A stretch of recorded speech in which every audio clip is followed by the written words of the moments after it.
Olá, bem-vindos ao podcast Ecológica. Eu sou a Vera Colosi e este é o meu podcast.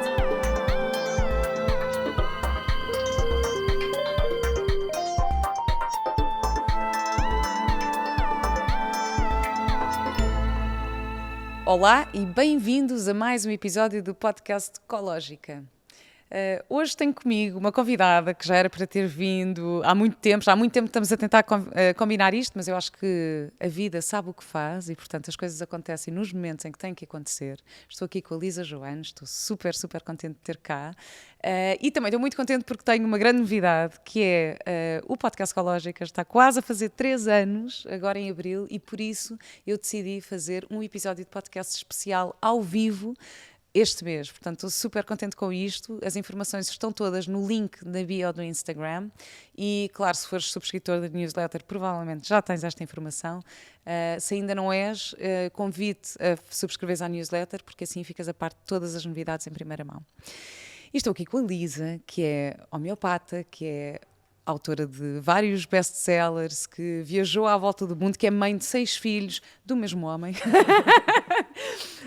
E por isso estou mesmo muito contente de estares aqui. Olá, Lisa, e obrigada por estares aqui. Olá, Vera. Estou super contente por te receber aqui no Art Kaizen, que é este espaço lindo.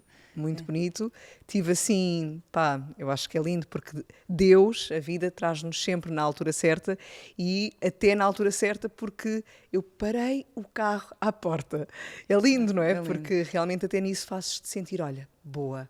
Não tive qualquer custo de procurar lugar, não é? Isto faz sentido porque tu costumas estar atrasada, não é? Sim, isto faz sentido porque eu costumo chegar atrasada e cheguei 3 minutos antes. Espetacular! Com o carro à porta. Lindo. Espetacular. Uma senhora a sair e eu, o lugar a ser-me dado. Sabes que eu tenho uma amiga que diz, eu tenho sempre lugar à porta. Eu, como assim, tens sempre lugar à porta? Assim? É porque eu, de facto, eu passo sempre à porta dos sítios à procura de lugar, porque nós já vamos com a crença de que não vai haver lugar à porta porque aquele sítio é super difícil de estacionar. Ela diz, eu tenho sempre porque eu passo à porta. As pessoas, como já acreditam que não vão ter, já nem sequer procuram. Eu vivo na mesma crença, sempre. Estava aqui a dizer isto, porque realmente foi mesmo à porta, mas normalmente sempre aqui, no mesmo quarteirão, da frente, ao pé da porta, normalmente eu vou nessa fé e realmente acontece.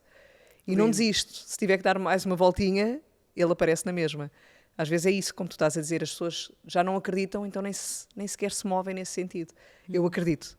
É lindo. E estavas aqui a falar, e falas na fé, porque é uma coisa que tu dizes também sobre ti, que és uma mulher de fé.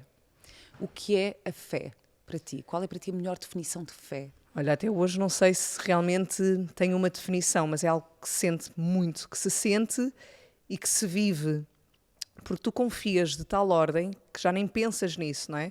É uma confiança que me ultrapassa, que não me faz sequer pôr em causa. É confiares realmente na vida, é confiares em alguma coisa muito maior do que a tua mente, que reduz tudo, que te faz querer ou não querer e que realmente afunila as possibilidades. E quando tu tens esta fé, tu vais, porque tu acreditas. Eu acredito de tal ordem na vida que eu sinto que ela é para ser vivida. Então, aquela frase tão conhecida de que o maior arrependimento é do que não vivemos, eu acho que a tenho mesmo como um mote, sabes? Sem pensar nisso. Eu prefiro 1000 vezes sinto que é para ir, sei que é para ir e vou, do que realmente deixar de ir colocando-se, mas e se correr mal, e se qualquer coisa, e de repente não viver aquela experiência que me está a ser solicitada internamente, não é? Sinto mesmo a vida a convidar. Quando fui dar a volta ao mundo, por exemplo, que é sempre a grande questão, as pessoas perguntavam, então, mas e se correr mal? E se os filhos adoecerem? E se qualquer coisa? E se voltares e de repente não tens casa, como é que vai ser? E eu pensava, caramba, eu nem conseguia pensar nisso, Vera, só para tu veres, era tão lá à frente. Eu ainda estava a curtir agora aquele momento de, bora é para ir, bora é para vender a casa, bora é para... cada momentinho em si é um momento, sabes? E é tão intenso que... Porque é que eu já estou à frente? Eu ainda não estava lá. Eu relaciono-me tanto com isso. Eu também tive muito isso, porque eu gosto imenso de viajar e já viajei sozinha com o meu filho algumas vezes e diziam muitas e se acontece alguma coisa assim? Mas também pode acontecer alguma coisa aqui, não é? Eu posso sair de casa e pode-me acontecer alguma coisa. Posso ser picada por um bicho, ou posso ser atropelada. As coisas podem acontecer em qualquer momento, a qualquer hora. Portanto, se é isso que me vai impedir... Completamente. Como é que deixamos de viver, não é? Alguma coisa que sentimos que queremos mesmo por medos da mente, que não têm que acontecer e que muitas vezes não acontecem. Exato. Eu gosto muito da questão da fé e de pensar. E tu definires a fé com a palavra confiança, para mim faz muito sentido. Porque eu gosto muito em inglês tu teres a distinção de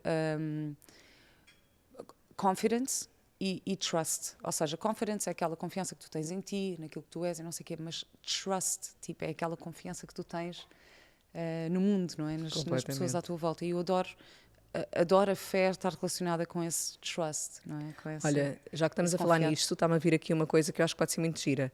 Há um gráfico que eu adoro, que é o gráfico, eu acho que é da confiança, mas olha, perdoem-me que eu já não me recordo do nome, mas ele refere-se a países e ao seu grau de evolução económica. Portanto, sucesso a nível económico. Mas agora nós extrapolamos para todas as áreas da vida, porque realmente dá para extrapolar. Então, o que é que este gráfico revela? Que os países com maior taxa de sucesso económico são os países onde há maior confiança na população. Onde é que encontramos as taxas de maior sucesso económico? Países como a Suécia, a Austrália, Canadá, etc. Em que, se tu fores sondar o povo, eles confiam no outro. De alguma forma há essa confiança e isso liberta-nos de um instinto de sobrevivência, de estares a viver no medo, não é? Onde é que há taxas de menor sucesso económico? Países como, por exemplo, na América do Sul, tipo o Brasil, etc., Colômbia, não é? Em que realmente nós percebemos que a criminalidade existe e deve ser de uma ordem de insegurança naquilo que nos chega, que muitos, por exemplo, dos brasileiros que vivem cá, eles dizem, olha, eu desisti da vida lá, não é que eu não amo o meu país, mas é uma insegurança tão grande sair à rua que eu não quero dar isso aos meus filhos, por exemplo, não é? Portanto, o povo não confia, não se sente, não quer dizer que não se confie de uma forma... Lá está, agora atenção aqui às palavras, mas realmente esse andar na rua livremente. Nós temos eu vou dizer sorte, mas se calhar não é sorte, incrível de poder andar nas nossas ruas portuguesas a que horas for e não estamos a pensar que posso ser assaltado, não é? Pode acontecer, mas a probabilidade realmente é muito menor a comparar com outros países. Portanto, não me perdendo agora e não me desviando, os países de maior sucesso económico, mas não só, revelam taxas de segurança, de confiança. Portanto, a Bíblia costuma dizer: ama o outro como a ti mesmo, não é? E agora, se nós convertermos aqui a frase ajustando, confia no outro como em ti, realmente nós vamos ver que não existe essa confiança. Nós muitas vezes não confiamos em nós, não confiamos na vida, por muito que até digamos, sim, eu confio, mas realmente na prática, quando chega a hora de tu ires, tu não vais, tu impedes-te, tu sabotas. É melhor não trocar de trabalho porque aqui eu estou estável, estou horrivelmente mal aqui, dói-me o coração, é um sacrifício todos os dias eu ir. Mas aqui eu estou segura.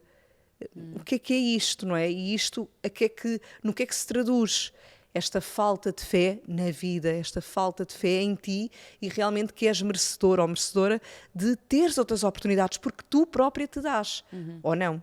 Não é? Então, quando confiamos realmente, nós propomos-nos e abrimos-nos até em termos de frequência, até em termos de energia, até em termos de emoção, àquilo que queremos viver. E de repente a vida conspira contigo, porque realmente tudo flui nessa mesma frequência que tu também estás a emitir, a emanar, ou simplesmente a acreditar para ti, a permitir-te. És tu que te permites ou não. Tu sempre tiveste esta fé ou a fé é algo que se constrói ou se aprende? Olha, eu honestamente sinto que sempre tive, mas sem saber que era fé, sem trazermos este tipo de vocabulário à nossa consciência e hoje em dia à nossa conversa, porque hoje em dia já são palavras que nós sentimos. Eu não definia como fé, mas eu não definia como o que fosse, se calhar dizia que era a minha loucura, por exemplo, não é? Não sei o que é que eu dizia, mas eu ia. E nesse impulso, que eu costumo dizer que é um impulso saudável, eu ia e muitas vezes eu recordo-me da sociedade olhar e apontar o dedo, porque eu ia e na altura, que não era bem visto. Por exemplo, uma miúda ir, por exemplo, não é? Já na adolescência. Mas ainda bem que fui, Vera, porque se isso me fez ser a pessoa que eu sou... Claro que eu tenho muito para crescer e quero continuar a crescer, mas eu gosto da pessoa que sou Isso também é bonito. Nós olhamos para nós e eu queria ter a cara assim, agora menos rugas e estes cabelos brancos que, olha que não pintei, por exemplo. Mas isso já não é a minha prioridade. Quando tu realmente priorizas, falávamos... É isso. Exato. Vamos entrar no tema das prioridades também. Porque surge, não é? Mas realmente é tão importante. As pessoas não priorizam o que é que elas querem.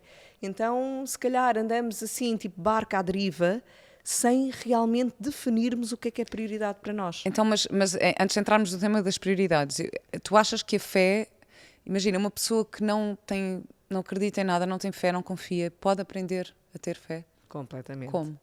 Em primeiro lugar, lá está, é um trabalho, não é tipo, estalámos os dedos, fizemos um workshop e já está. Não, é um trabalho, mas é um trabalho que também não pode ser só na teoria, tem que ser na prática. Portanto, a pessoa não sabe bem como, mas tem que se permitir a dar um passo e de repente, lá está, a própria vida se abre.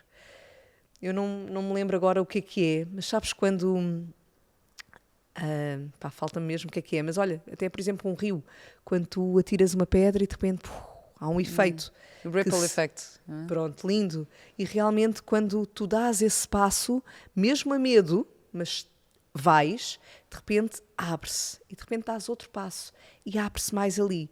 E mais outro passo e vai-se abrindo. Então de repente toda tu, ao teu redor e à tua frente, é um caminho mais aberto, muito mais do que quando tu vibras no medo e fechas totalmente. E és tu que estás a fechar. E és tu que estás a impedir sequer de ver tudo aquilo que se pode abrir. E acho que às vezes também tem a ver com o processo de ressignificação, não é? Completamente. Há aquela história, aquela imagem, não sei se já disse isto aqui, que eu acho espetacular, que é a menina que está ao pé da falésia e está com medo de saltar para o outro lado. E vem uma voz que diz, então, não saltas? E ela, but what if I fall? Então e se eu cair? E a voz responde, but what if you fly? Então e se voares? Então ter esta hipótese de, não, e se eu cair? Então e se eu voar? Ok, nunca vais saber se não arriscares, não é? Se não saltares, não vais saber o que é que está do outro lado. E depois também é o ressignificar. Imagina, isto às vezes acontece para as pessoas muito religiosas, não é? Não, eu pedi a Deus que isto não acontecesse e aconteceu. Ok. É não deixar que isso destrua toda a tua fé também, não é? Como é que achas que se faz isso? Ou seja, quando tu acreditas ou queres muito uma coisa, ou pedes a Deus, ou pedes ao universo, depois não acontece, não deixar que isso destrua a tua fé. Olha, eu tenho uma fé tão grande que se isso acontecer, eu consigo olhar para a situação e retirar a mensagem, sabes? Exato. Então, isto também é muito importante. A pessoa, eu estou a pedir, e de repente a probabilidade de acontecer é muito maior, pelo menos na minha experiência, quando tu estás realmente nesse... Eu não estou a pedir nada que não seja realmente aquilo que eu sinto internamente e com o meu coração, porque também é importante aqui este grau de humildade. De repente, eu não estou a pedir um Ferrari, até podia pedir, atenção, se isso realmente fosse importante para mim, mas não é. Então quando tu pedes nessa vibração de amor, porque te é importante, porque te acrescenta realmente, a vida devolve, Deus dá. Até no livro Conversas com Deus, eu estou sempre a dizer isto no meu podcast. Eu adoro esse livro. Eu também. E faz mesmo sentido. Deus diz, aquilo que tu queres é o que eu quero. Sabes? E isso é muito bonito. A pessoa realmente perceber e permitir-se, vamos outra vez aqui a esta palavra, mas na sua grandeza e não só como uma palavra. Realmente a pessoa interiorizar, integrar a vibração em si, a abertura que ela traz. E Deus diz, aquilo que tu queres é o que eu quero.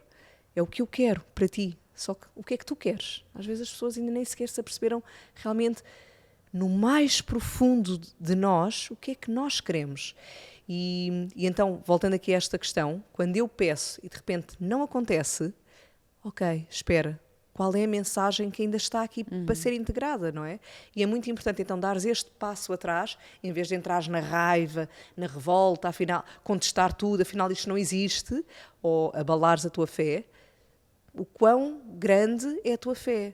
E realmente quando tu não duvidas, porque pelo menos eu não duvido, eu faço o step back e espera, o que é que eu estou a precisar ainda de aprender aqui? E às vezes não ir por ali para onde eu estava a achar que era, mas e de repente vem um vácuo, esse vazio, que ainda assim a tal pedrinha e que se abre, não é? Ou o tal passo que me faz abrir, este passo também me faz abrir. E de repente eu fico quase em stand-by, mas é um stand-by saudável, não é tipo na apatia ou não seja no que for, é ok, então espera, se não é para ser agora e desta forma, a fé continua lá, a confiança, mostra-me o caminho. Sabes, isto é muito bonito, isto não é teoria, é dás o step back, dás o passo atrás e ok, então vamos aguardar, porque no tempo divino a coisa vai acontecer de outra forma se calhar, ou da forma que tu querias, mas com outro contexto, com outra figura, com outra forma, e de repente tu, ok, agora faz sentido. E agora, normalmente, é ainda melhor do que daquela forma que tu querias, daquela maneira que tu querias e naquela altura que tu querias. E isto acontece, não é? Isto é real, isto não é conversa. E quando tu vês isto em todas as frentes da tua vida, é lindo, porque não é só veres na tua relação, não é só veres com os teus filhos, não é só veres a nível profissional, não é só veres com a vida. É veres, é realmente veres. E até nesse step back, tu de repente desapegas daquilo que tu queres e abres-te àquilo que a vida também te está a trazer. E naquele tempo que entretanto passa, às vezes, tu estás a crescer, tu estás a aprender, estás a dar outras voltas, estás aberta simplesmente ao que vem, e aquilo que vem é tão bonito, é tão mais bonito, que é incrível, não é? E às vezes a pessoa, isto também é muito importante, porque às vezes nós queremos largar um trabalho, por exemplo, ou uma relação, e que rapidamente apareça outro trabalho, outro relacionamento, e não é assim. E é importante que não seja assim, porque senão eu ainda vou na velha Lisa para a nova relação ou para o novo trabalho, ok, mas eu já sei o que é que eu não quero. É verdade, muitas vezes nós já sabemos o que é que não queremos, teoricamente, mas ainda falta integrar tanta coisa que naquele pequeno caminho ou grande caminho que nós vamos tendo antes da nova relação ou antes do novo trabalho, eu realmente estou a ressignificar a nível celular e a nível de frequência, a nível de quem eu sou, tanta coisa para de repente, quando o novo trabalho surge ou a nova relação acontece, eu já o sou não na teoria ou não só naquilo que eu sei que não quero, mas realmente de um outro lugar de maior sabedoria interna, não é? Eu não sei como trazer isto em palavras. Tens algum exemplo, acho que algum exemplo teu na tua vida, de alguma coisa que tu querias muito e que pediste e que não aconteceu, e o que é que aprendeste com isso? Ai, sim, olha, por exemplo, acho que vou às relações. Por exemplo, eu tinha um namorado, coitado, ele já se calhar já ouviu isto várias vezes, mas é bom, não é? E é ingratidão. Eu tive um namorado na minha adolescência, ali dos meus 17 aos 22.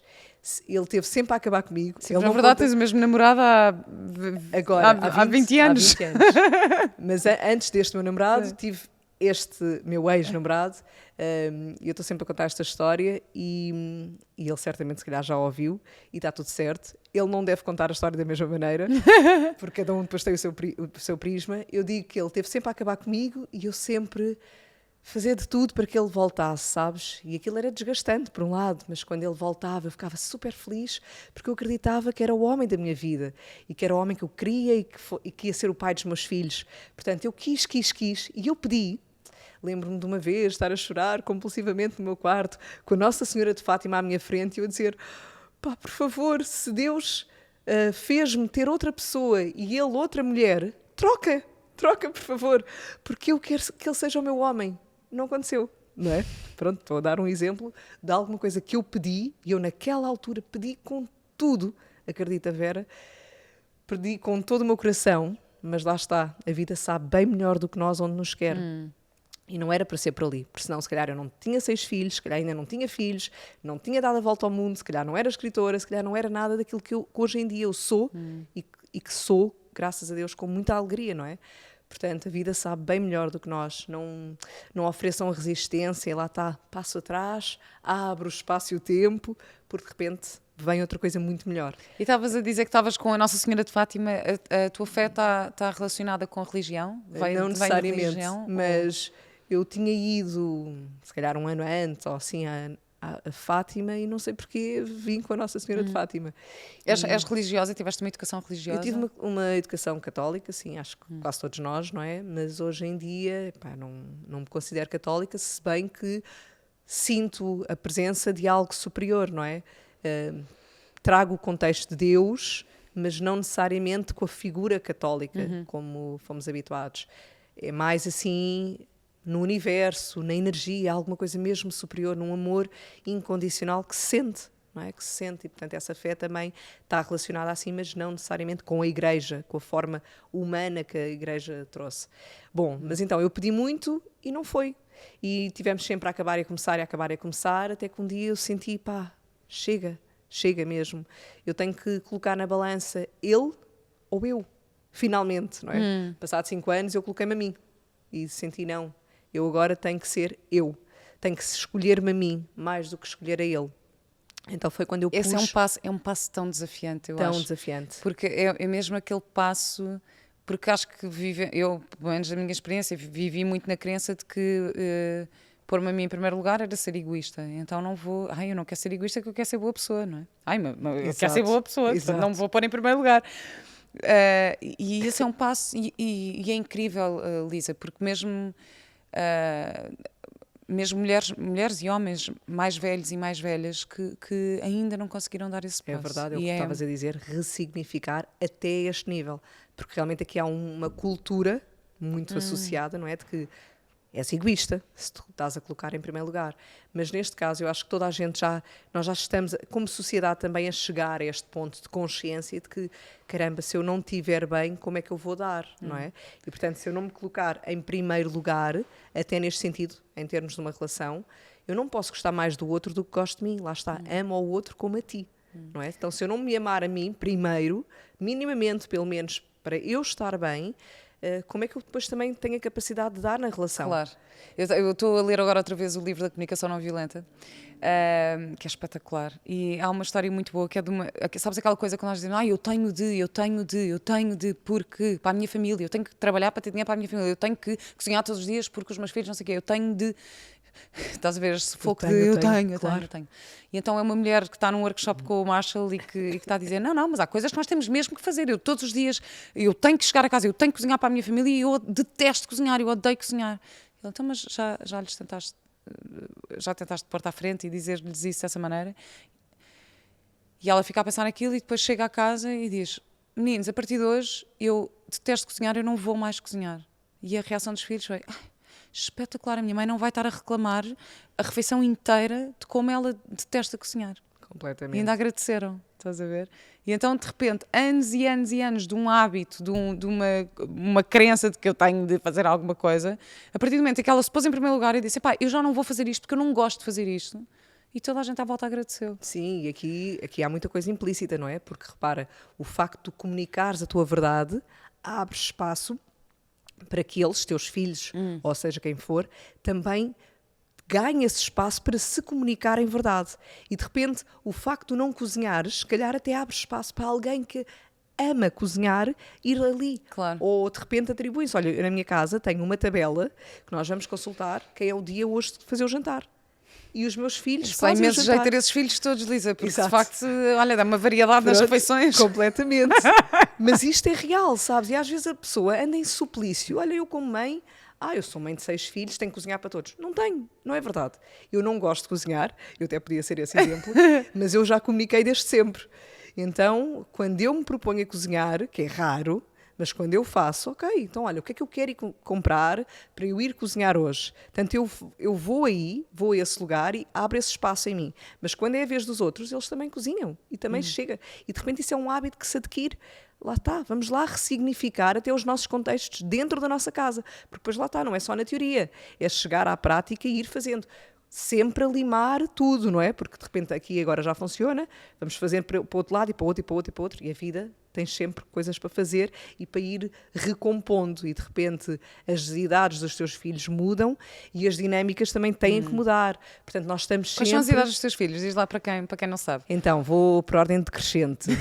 17, 14, 12, 10, 3 e quase 6 meses. Espetacular. É incrível. Pronto. E é necessária essa organização nessa gestão familiar? Também não diria funciona, é o que eu ia dizer, mas esta coisa de 100 planos é também até em termos de gestão familiar. Portanto, nós vamos aprendendo, não by the book, mas by de dia a dia, que vai surgindo. E lá está, as dinâmicas mudam e tu olhas outra vez e espera. Vamos lá reestruturar isto porque alguma coisa aqui não está bem. Então as idades mudam e tu também vais ter que voltar a reajustar. E eu mudo e também quero reajustar. e tudo muda e é importante nós reajustarmos, não é ficarmos agarrados àquilo que já fomos há não sei quanto tempo e já não somos, já não faz sentido.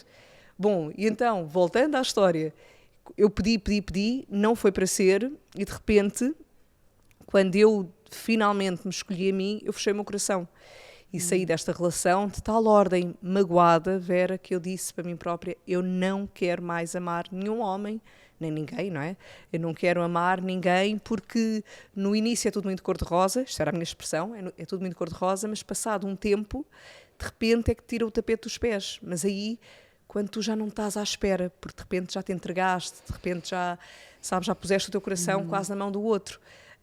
Nesse sentido de encostares a cabeça, de relaxares os teus escudos. Então eu disse, eu não quero mais voltar àquele lugar de dor, eu não quero. Então eu caminhei 1 ano e tal, sem ninguém, mas sem um beijinho sequer, porque eu não queria, sabes? Era tipo, não, porque de repente, tipo, para já não me fazia significado estar a dar um beijinho só por dar, não é? E essa envolvência emocional, se eu não queria que acontecesse, eu também não queria nada.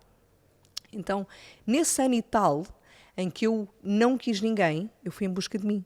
Foi maravilhoso. Eu ia fazer aquilo que eu sentia, não era egoísmo, eu precisava de estar bem, sabes? Não era egoísta. Era perceber, ok, onde é que eu estou feliz? O que é que me faz bem? O que é que me está a nutrir? Sem ter essa consciência e este vocabulário. E a vida foi surgindo. Incrível. Claro, incrível. E aqui, em relação à estrutura que tu estavas a falar, esta parte da estrutura e reajustar e irmos adaptando. Tu andaste à volta do mundo e não levaste só a mochila às costas, levaste os filhos todos atrás e a família toda e lá foram vocês, e incrível.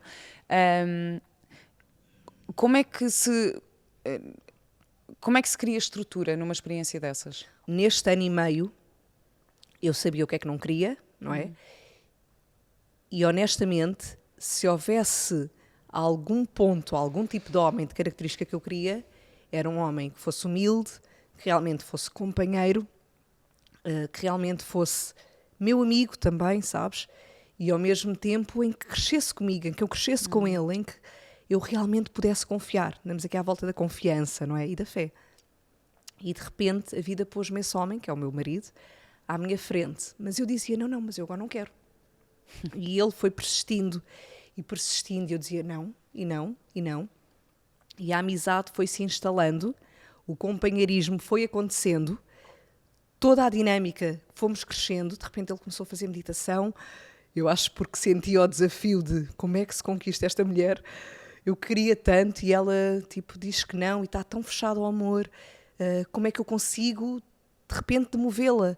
E ele abriu-se à meditação e foi fazer o reiki, eu fui fazer o reiki e fomos explorando a vida, até que de repente eu senti mesmo quase como se Deus a falar-me e a dizer-me, ouve lá, tu disseste que querias um homem assim, assim, assim. Tens agora à tua frente. Queres ou não queres? Como é que é? Foi mesmo bonito, sabes? Porque internamente eu senti mesmo esse abanão de está agora aqui à tua frente. Como é que é? Dá para deixar-te de frescuras e dizeres, agora não quero, estou muito magoada. Vais arriscar ou não? Aquele arriscar que nós falávamos há pouco, não é? Não deixar de viver, porque senão o maior arrependimento é daquilo que eu não vivo. E então eu senti devagarinho que a vida me estava a dizer, arrisca. Caramba, está aqui o homem à tua frente. Vai. Então, a medo, eu fui abrindo o meu coração, ou fui abrindo o espaço, se calhar o meu coração ainda não, e muito naquela de, ok, então isto vai acontecer, mas eu não sei se isto vai ser. E ainda bem, Vera, porque eu acho que este é um dos pontos das relações e de tudo na vida, é que nós queremos que seja para sempre. Então, ou é para sempre já dentro de nós, ou não é. Ou não sei, ou não arriscamos. Então eu comecei a viver esta relação sem querer que fosse para sempre. Eu não queria que fosse para sempre. Na minha cabeça, não é? Na minha alma queria realmente poder confiar. Mas então, hoje em dia, 20 anos depois, eu continuo a dizer, se calhar é um nível de segurança, talvez, e possivelmente é. Eu não sei se vai ser para sempre, mas este lugar mais centrado, mais alinhado, mais seguro, também me faz viver o dia-a-dia. Viver um dia de cada vez. Olha, eu não sei se vai durar mais um ano. Eu não sei se vai durar mais um dia. Eu não sei. Eu só sei hoje. Que não sei também, não é? Que estamos aqui. O dia está a desenrolar. Claro. Então, quando tu colocas isso, tu não colocas pressão no tem que ser, tenho que. como tu dizias, eu não tenho que nada, eu tenho que ser fiel a mim própria e perceber aquilo que eu estou a sentir e perceber aquilo que o meu corpo me está a dizer e perceber aquilo que eu realmente, que a vida me está a convidar. E assim a minha relação com ele foi se desenvolvendo, sempre com muita honestidade, porque eu dizia-lhe tudo. Eu, como não tinha nada a perder, olha, leva já com tudo. É verdade, e isto é muito bonito também, porque ele levou com tudo e leva com tudo, porque é isso, de repente eu não tenho esse medo, não é o meu fator de nada, não é? Não quer dizer que volta e meia não haja medos de... Mas eu não me estou a reger por ele, eu não estou nessa vibração, eu estou nessa honestidade, olha. E de repente se a vida me disser, já não é por aqui, foi também esta conclusão que eu cheguei, porque a minha filha mais velha também já me fez esta pergunta, que agora está na idade do namoro, não é? E eu disse, olha, se a vida de repente fechar esta porta, tal como fechou há 20 anos atrás, noutra relação, há 20 e tal, é porque te vai abrir uma outra muito melhor. Confias ou não confias? Tens ou não tens fé?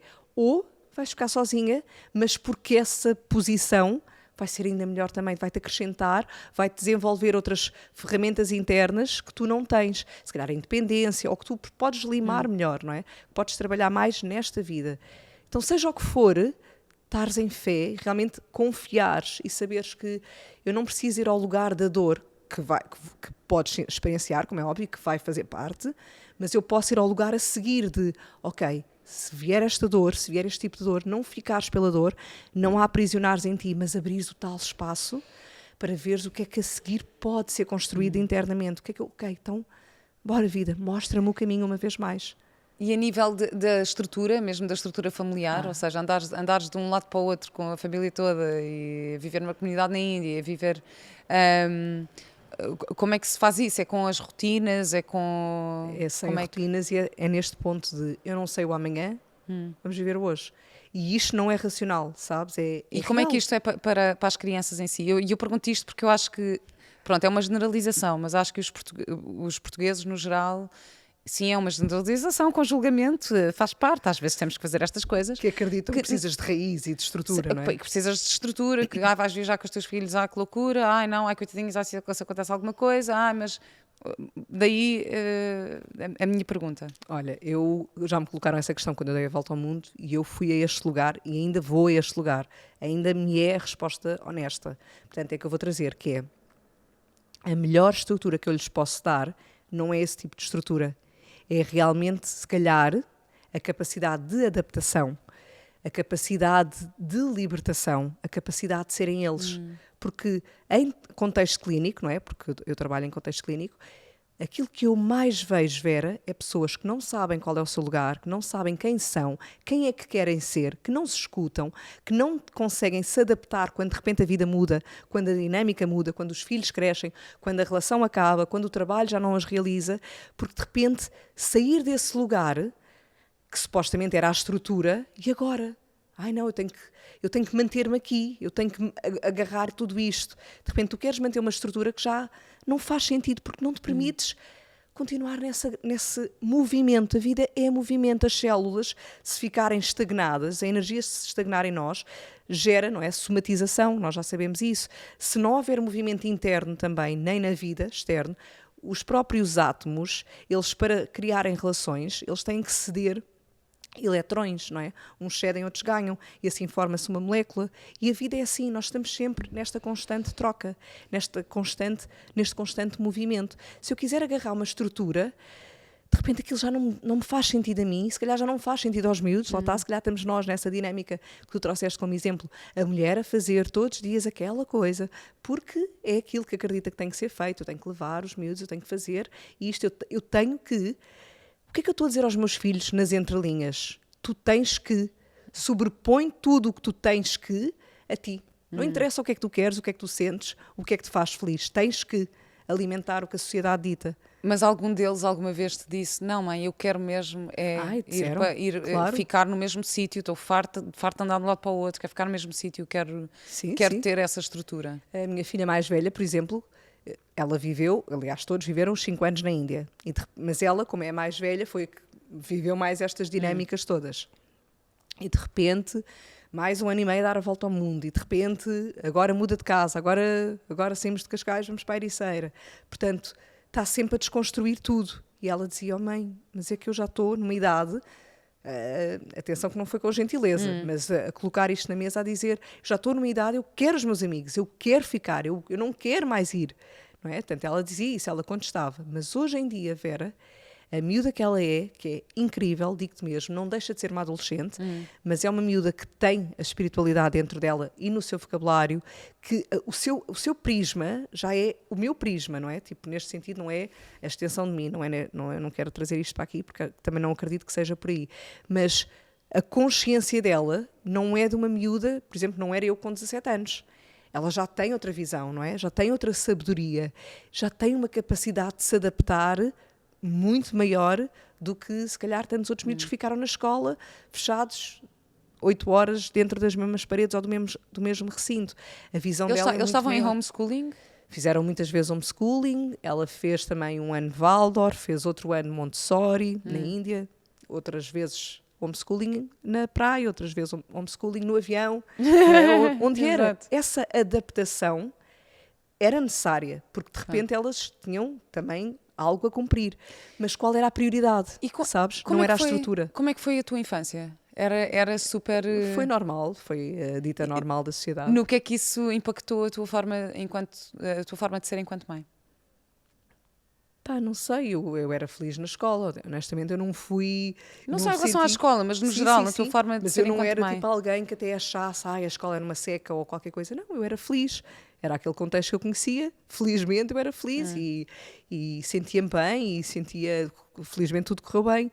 Mas à medida que eu fui crescendo e que me fui desenvolvendo com o ser humano que sou, de repente a coisa foi surgindo, sabes, Vera? Lá está, eu não pensei sobre isso. Eu de repente estava na Índia e achei, ok, este é o último ano que vamos ter para viajar, porque para o ano a Índia, que é a minha filha mais velha, vai entrar no primeiro ano, portanto acabou a nossa liberdade, Nuno. Vamos lá ficar aqui 6 meses, aproveitar o máximo. E de repente surgiu o primeiro ano dela e a nossa vontade de viajar continuava. Então começámos a ir em busca de fórmulas para não te impedires de viver. Mas porquê que eu agora sou mãe e tenho que deixar de, porque tenho que, não é? E a nível emocional, o que é que a tua infância impactou a tua forma de ser enquanto mãe? E eu pergunto isto, vou-te dizer porquê. Porque eu, quando engravidei, eu achava que queria uma menina. Queria uma menina porquê? Porque queria dar a esta menina tudo aquilo que eu não tive na minha infância. Que era, pronto, sei lá, a minha família não era muito afetuosa, não tinha aquela atenção, sou a mais nova de irmãos muito mais velhos, então estava ali um bocadinho, tipo, olha, orienta-te, estás aí na tua. Aliás, eu até, de vez em quando vou contando estas histórias ao meu filho também. No carnaval eu queria um vestido de princesa, só que ficava sempre com o fato de Batman do meu irmão, estás a ver? Tipo, eu queria imenso ter aquele mimo, então eu achava que queria ter uma filha para lhe dar estas coisas todas que eu não tive. E tenho um rapaz espetacular e claro que é o que tem que ser, mas impactou no facto de estas coisas que eu não tive, eu tenho muita consciência em dar isso ao meu filho. Quero muito trazer isso, tipo, a parte do afeto, a atenção, porque eu não tive isso na minha infância. Pá, eu honestamente não senti assim. Se calhar era mais inconsciente do que tive ou não tive. Mas imagina, será que tu tinhas muitas regras e que agora se calhar queres dar mais liberdade? Ou havia alguma forma de estar? Ou pelo contrário, ou tipo, tens um exemplo tão bom que queres exatamente cumprir coisas desse exemplo? Nem uma coisa nem outra, acredita. Não sinto que nem se adequou de um lado nem do outro. Os meus pais eram super convencionais, o meu pai era indiano, portanto tinha as suas formatações, a minha mãe é algarvia, tem as suas também. A minha mãe também é algarvia. Estás a ver, olha. Minha mãe também é algarvia, lindo. Ainda vais viver para a Ericeira. Temos família já não é só a família da equipa. Exato. Bom, mas isto para te dizer, pá, eles foram super normais. A minha mãe tem falta de um braço, portanto também com as suas reservas de pessoa foi dando o melhor que podia à sua única filha, que sou eu. O meu pai também, olha, com a sua visão. Se calhar é um espírito aquariano, estou sempre a dizer isto, mas se calhar, não é? Mas eu, pá, lá está. Ou se calhar não, se calhar era aquilo que tu me perguntavas no início. Eu sou realmente uma pessoa que vai colocando, não de uma forma egoísta, mas vai-se apercebendo e vai colocando como bússola aquilo que eu estou a sentir. E não é o sentir no impulso, atenção que aqui o impulso também pode ser positivo, o impulso não necessariamente tem que ser negativo, se for um impulso bom, não é? Um impulso de coisas que também te fazem bem, que tu sentes que podem ser boas para ti, ou que te acrescentam, ou que trazem alguma experiência que mesmo que não seja a que tu gostarias, traz-te mensagens sempre. Mas ainda assim, eu sou essa pessoa que vai sentindo aqui, sabes? Olha, quer, não quer, é para ali, não é? Eu vou sentindo isso e isso foi-me sempre movimentando. Voltamos ao movimento, mais do que criar estrutura. Quando eu de repente me torno adulta, eu sou isto. E sem ter consciência, não é? Portanto, de repente eu agarro no Nuno e vamos para a Índia e vamos para onde for, mesmo com os miúdos. E de repente eu venho a este lugar que era isso que estava-te a dizer, Vera, que é, não sou eu que tenho que, agora tenho que.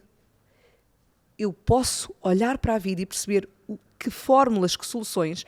Lá está, sabes aquela coisa de vamos lá arregaçar as mangas e encontrar soluções, não é ficar no problema. Isto na vida também, não é ficar no problema de agora não podes mais viajar porque tens filhos. Não, é encontrar soluções. Espera, eu quero viajar, quero, é-me importante. Eu quero ter filhos, quero. Eu quero ter filhos na mesma e quero ir com eles viajar, quero. Então, olhamos para soluções. Então, de repente, surgiu essa, existe homeschooling. Isto, atenção, há se calhar 12 anos ou 11 anos, não é? Tanto que não era se calhar tão falado, pelo menos eu não conhecia. Então comecei a explorar. Ok, então olha, vamos usar isso agora um bocadinho. Boa, dá para fazê-lo. Fizemos. De repente correu tão bem que fizemos e continuámos a fazer. Pronto, e de repente também, como estás em homeschooling e tens que levar os teus filhos a estudar na mesma, não é? Não estamos só a viajar sem estudo.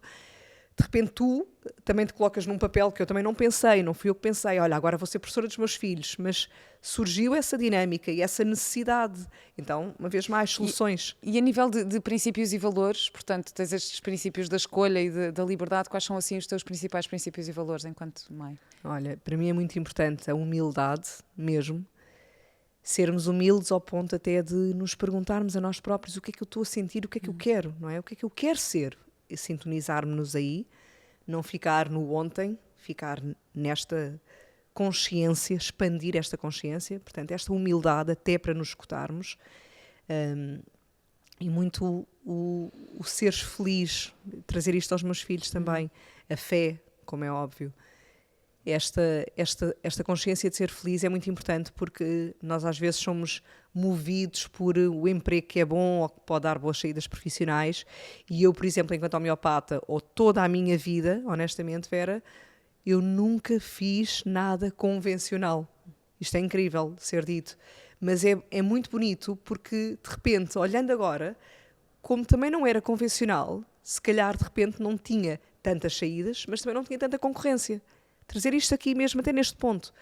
Porque às vezes a pessoa quer só as saídas e não pensa no resto. Ou pensa só, isto tem muita concorrência, também não vou. Eu nunca pensei nisso. Eu segui aquilo que eu sentia que queria fazer. Aquilo que me ia chamando. Não é? Tu sentias esse chamado e ias. E sempre foi assim, tanto a dar a volta ao mundo, como a viver na Índia, como a nível profissional, como, olha, até para ser mãe de 6 filhos. Exato.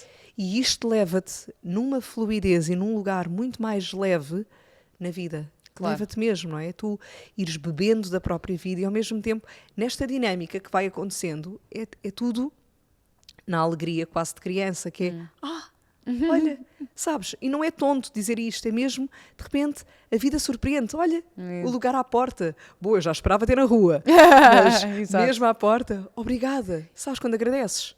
Claro. É viveres nessa gratidão. E com isso tudo, Lísia, voltando aqui ao início que íamos dizer que íamos falar nas prioridades, o que é que tu priorizas mais hoje em dia? Olha, acima de tudo, priorizo eu estar bem e não é egoísmo. Se eu não estiver bem, eu não tenho para dar mesmo. E é muito importante ressignificar este ponto, Vera, para toda a gente. Pois é. Até diria mesmo que este podia ser aqui uma grande mensagem para as pessoas, porque realmente precisamos de nos colocar em primeiro lugar, não no sentido egoísta, mas no sentido que se eu não carregar o meu ser, se eu não me nutrir, se eu não carregar a bateria do meu telemóvel, ele não vai funcionar. Se eu não me carregar também enquanto ser, eu não vou conseguir estar bem enquanto mãe, enquanto mulher, a nível individual, enquanto mulher, enquanto relação de casal, enquanto amiga, enquanto tudo. Não é? Portanto, priorizar sempre tempo para eu estar bem. Um bocadinho que seja, meia hora, 1 hora que seja do meu dia, mas dar-me esse momento de carregar a minha própria bateria. E depois de eu estar um bocadinho bem, então ter tempo para os meus, porque são realmente as pessoas que eu amo, ter tempo para me nutrir também e para me dar de mim naquilo que me apaixona, que é a nível profissional, e espero os meus, coloquei os filhos, família, mas também amigos, e este tempo é sagrado. Realmente, eu prezo este tempo, o resto vem depois. É verdade, é que nós pomos sempre, ou seja, como é que normalmente a gestão da agenda que nós fazemos é, ok, tenho o meu trabalho e depois tenho este tempo livre, então com esse tempo livre eu vou estar com a família e não sei o quê, em vez de fazer a coisa ao contrário, que é, ok, eu tenho este tempo que quero estar com a família, então que trabalho é que eu vou ter que me permita isto? Pôr as prioridades ao contrário. E pergunto isto também a nível financeiro, porque andaste pelo mundo e não sei o quê, isto às vezes é uma questão que nós estávamos a falar sobre isto, e vou assumir agora isto aqui, que estávamos a falar sobre, por exemplo, os patronos do podcast, não é? Que tu tens patronos e que assumiste claramente que não estás a dar nada, eu tenho patronos e que digo, tenho sempre o conteúdo extra do podcast, 5 ou 10 minutos de um vídeo extra, que nós também vamos fazer aqui um miminho, e que não temos assim tanta adesão como, ou seja, que eu recebo imensas mensagens e tu também, de pessoas, o teu podcast está a mudar a minha vida, ou estou a aprender tanto, ou isto é tão importante para mim, mas depois quando toca nesta parte de priorizar, ou se calhar ajudar estes projetos, não vais fazer esta escolha. É verdade. Não é? Sabes que eu também gostava que as pessoas às vezes, para já, soubessem que para além do conteúdo que lhes chega, que pode ser 40 minutos, 50, uma hora, não importa, há toda uma energia por detrás. O tempo em que nós estamos a trocar mensagens, a convidar as pessoas, o dá, não dá, o coordenar com a equipa, todo o movimento, não é? A preparação, porque eu preparo. Eu trago sempre as minhas notas. Há todo realmente um trabalho por detrás para lhes chegar um conteúdo que acreditamos que é bonito, que pode mudar vidas, que pode transformar. E já que não estamos a conseguir muitas vezes o apoio de uma marca, levamos realmente esse pedido de apoio às pessoas. E o valor de patrono, se a pessoa realmente olhar, muitas vezes é tão simbólico que fica €1 e picos por episódio. Ou seja, para nós termos um conteúdo que transforma vidas, que nos acrescenta qualquer coisa, que nos traz perspectivas, ressignificações diferentes, €1 não é nada. Sabes, €1 que às vezes gastamos a comer uma porcaria que não nos faz tão bem, que gastamos de uma forma qualquer que não nos acrescenta, e aqui realmente se priorizarmos, trazemos ação e movimento até para isto que pode mudar a nossa vida. E eu queria dizer que em abril vamos ter o primeiro podcast ecológico ao vivo, portanto estou super contente. Vejam as informações todas no link na bio do Instagram e subscrevam a newsletter, vou só relembrar, porque para receberem as novidades em primeira mão é mesmo melhor estarem lá, porque às vezes as coisas vão passando e depois recebo mensagens, eu não vi isto, não vi aquilo. Pronto, é porque eu normalmente envio tudo para a newsletter primeiro, mas estou super contente porque quero muito conhecer as pessoas que estão do outro lado e quem me ouve, e por isso também para celebrar 3 anos de podcast vou fazer o primeiro podcast ao vivo agora em abril. Estou muito, muito, muito contente com isto. Lisa, a última questão para ti, que é a questão de sempre, é qual é a tua ecológica de vida? Olha, talvez então, voltando ao nosso início e não deixando escapar esta mensagem, priorização. Não é? Priorizar aquilo que nos move, aquilo que nos é importante a cada novo momento. Não ficar agarrada a nenhuma estrutura que já não nos sirva, não ficar agarrada a nada que não nos sirva, mas realmente ir priorizando aquilo que nos faz bem, aquilo que nos nutre. Obrigada. Acho que posso dizer assim. Okay. O que é que funciona para nós? Obrigada a ti. Obrigada, Lisa. Obrigada por me trazeres este convite e por termos alinhado finalmente. Crer. Não foi na nossa ericeira, exato, mas quem sabe em breve. E agora um miminho para patronos. Beijinhos e até já.